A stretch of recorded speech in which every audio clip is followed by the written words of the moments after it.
बिस्मिल्लाहिर्रहमानिर्रहीम। व्यूवर्स, आप देख रहे हैं हमारा YouTube channel news to you और प्रोग्राम है views with news to you. मैं हूं सदीक साजिद।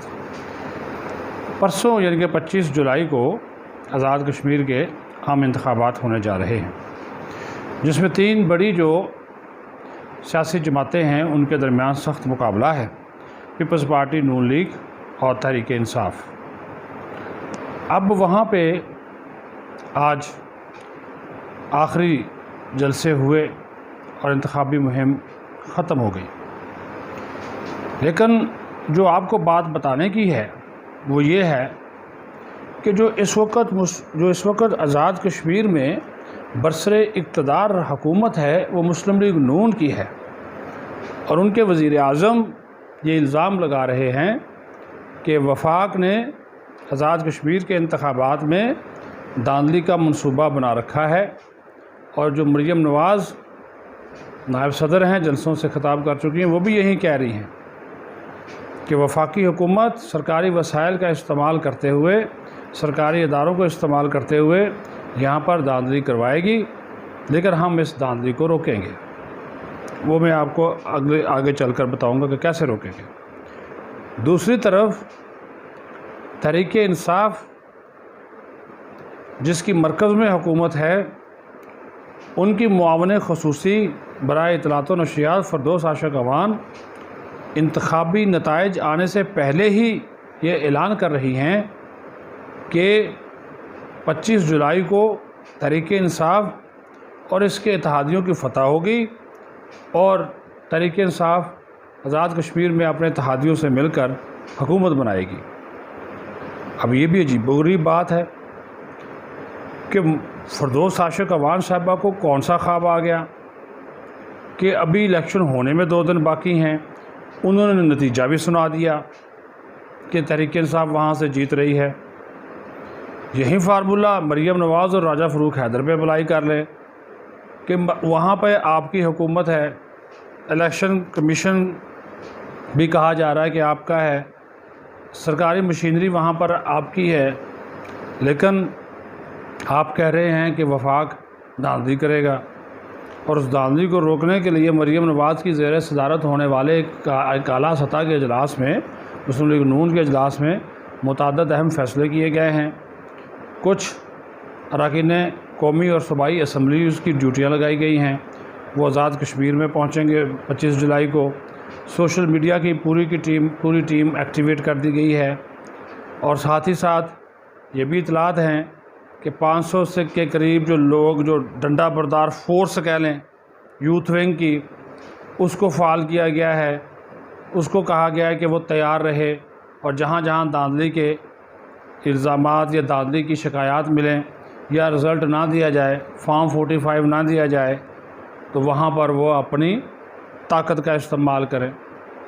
तो ये भी, और उसकी जो सरबराही है वो यूथ विंग के जो सरबराह हैं कैप्टन रिटायर्ड सफदर, वो ख़ुद कर रहे हैं।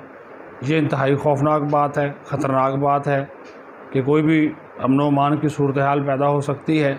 इसी वजह से वहाँ पर फ़ौज को, एफसी को, रेंजर्स को भी बुलाया गया है, लेकिन ISPR ने वाज़े कर दिया कि उनका किरदार सिर्फ़ हिफाजती इक़दामात को यकीनी बनाना, सिविल इंतज़ामिया की मदद और जो पोलिंग का जो मटीरियल है उसको एक जगह से दूसरी जगह बाहिफाजत पहुँचाना, इसके अलावा उनका कोई किरदार नहीं है। उन्होंने अपनी पोजीशन क्लियर कर दी। लेकिन क्या इस तमाम तर सूरत हाल के बावजूद मुस्लिम लीग नून को ख़तरा है कि उनका इलेक्शन चुराया जाएगा या उनके साथ धांधली की जाएगी? पीपल्स पार्टी तो अभी इस किस्म के इल्ज़ामात लगा ही नहीं रही। वो तो जलसे बिलावल भुट्टो ज़रदारी ने किए हैं, आसफ़ा ने भी किए हैं, वो ख़ुद हुकूमत बनाने के दावे कर रहे हैं। लेकिन जो कहानी माजी में रही है वो तो यही रही है कि जिसकी हुकूमत मरकज़ में होती है उसी की हुकूमत आज़ाद कश्मीर और गिलगित बल्तिस्तान में होती है। लेकिन यहाँ पर 2 दिन पहले ही फ़रदौस आशिक़ अवान का हुकूमत बनाने का ऐलान करना और आज़ाद कश्मीर हुकूमत का मरकज़ी हुकूमत पर इल्ज़ाम लगाना कि धांधली की जाएगी और उनके उम्मीदवारों को हराया जाएगा, یہ لگ یہ رہا ہے کہ سب اپنا اپنا ذہن بنا کر بیٹھے ہیں کہ ایسا ہوگا۔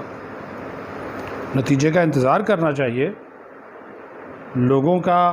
دیکھیے اس میں کوئی شک نہیں، مریم نواز نے بڑے بڑے جلسے کیے ہیں، عمران خان نے بڑے جلسے کیے ہیں، لیکن اس میں بھی کوئی شک نہیں کہ آزاد کشمیر میں جو انتظامی کنٹرول عملی طور پر ہے وہ چیف سیکرٹری آزاد کشمیر، آئی جی آزاد کشمیر کے پاس ہے۔ وہ راجہ فاروق حیدر وہ ان کی بات نہیں مانتے چیف سیکرٹری اور آزاد کشمیر آئی جی، کیونکہ وہ براہ راست وفاق کے تعینات کردہ ہے، لیکن نیچے والا جو عملہ ہے، نیچے والے جو افسران ہیں وہ راجہ فاروق حیدر کے ماتحت ہیں۔ اب ان کی جو عملداری ہے اس کا اندازہ آپ اس بات سے لگا لیں کہ آزاد کشمیر الیکشن کمیشن نے کشمیر بدر کیا وفاقی وزیر امور کشمیر امین گنڈا پور کو، لیکن وہ مسلسل جا رہے ہیں، آج بھی گئے ہوئے تھے عمران خان کے ساتھ جلسوں سے خطاب کر رہے ہیں۔ اس سے آپ اندازہ لگا لیں کہ کوئی رٹ نہیں ہے، اور عمران خان جو چاہتے ہیں وہ کر رہے ہیں اور کریں گے۔ یہ بھی کہا جا رہا ہے کہ مقتدر حلقوں کی آشیرواد بھی حاصل ہے تحریک انصاف کو، تو اگر ان کی آشیرواد حاصل ہے تو پھر تو ہو سکتا ہے کہ نتائج وہ نہ ہوں جس کی امید پیپلز پارٹی اور نون لیگ لگائے بیٹھی ہے۔ اور پھر نون لیگ نے بڑی خطرناک بات کہی ہے راجہ فاروق حیدر نے کہ اگر ان کے امیدوار یا ان کی جماعت نہیں جیتتی تو وہ پھر دھرنا دیں گے، دھرنے میں وہ آ کر بیٹھ جائیں گے پارلیمنٹ ہاؤس کے سامنے۔ مریم نواز بھی اس کے لیے تیار ہو رہی ہیں۔ تو یہ ایک طرح کی سیاست، یعنی کہ 25 کے بعد جو بھی ہارے گا وہ احتجاج کی طرف تو لازمی طور پر جائے گا، لیکن فردوس عاشق اعوان صاحبہ کو جلدی نہیں کرنی چاہیے تھی۔ وہ حکومت میں ہیں، ذمہ داری کا مظاہرہ کرنا چاہیے تھا، اور اس قسم کے بیانات دے کر انہوں نے اپوزیشن کی اس تنقید کو سچ ثابت کر دکھایا ہے کہ وفاقی حکومت وہاں پہ داندھی کا منصوبہ بنائے بیٹھی ہے۔ تو ابھی زیادہ انتظار جو ہے وہ لوگوں کو نہیں ہے۔